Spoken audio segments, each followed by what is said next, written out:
So, good morning, magandang umaga sa lahat. Dito tayo ngayon sa ating atsal na kung saan ay ito yung pinakahuli. At ito yung lagay niya ngayon, medyo madamo. Di ba nakakapaglinis yung mga kasama natin.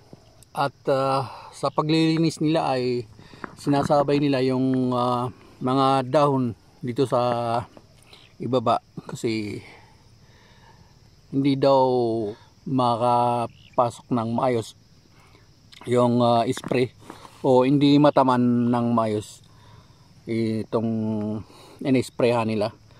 Kaya ginawa nila, pinagtatanggal nila yung dahon dito, parang nagpo-pruning sila. Kung saan ay abisuhan ko sila na mag-pruning kahit dahon lang, ayaw nila mag-pruning dahil parang nanghihinayang sila. Ngayon na yung bunga ay talagang natatakpan ng dahon,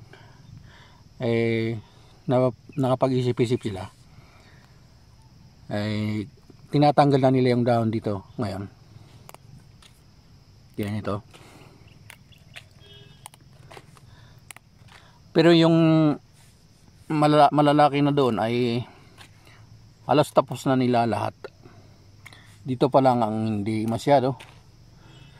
Yung ganito ay tinatanggal din nila itong late na side shoot. Ito.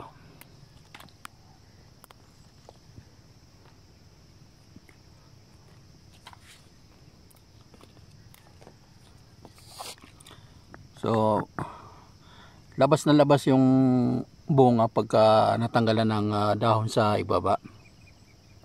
So alin at puntahan natin yung malalaki na, makita natin kung anong itsura.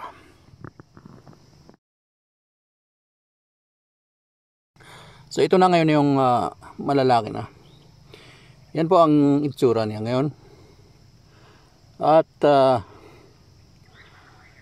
malinis at tingnan at madali ring matamaan ng tawag dito, gamot. So labas na labas po yung bunga nito. Ayan po sila.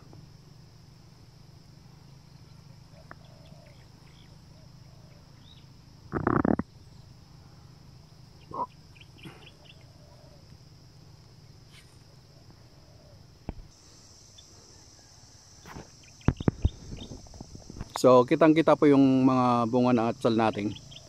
Hindi po siya natatakpan ng dahon dahil natanggalan na ng dahon sa ilalim. Parang leaf pruning siya mangyari. Kung ang pag-pruning po nila ay sa ibang nag-atsal ay magpo-pruning na once na magsimula ng magway, ay dito naman sa amin o sa akin ay sa bunga na. Baga malalaki na yung bunga saka naganap yung pruning. So ganito, napakadali naman isprihan dahil kitang kita yung bunga. Baga labas na labas. Mataas po yung atsal natin, kaya bihira tayo makahanap na baga karamihan ay nasa hindi aabot ng may plastic mulch yung bunga. Maliban kung matumba dahil mataas ito.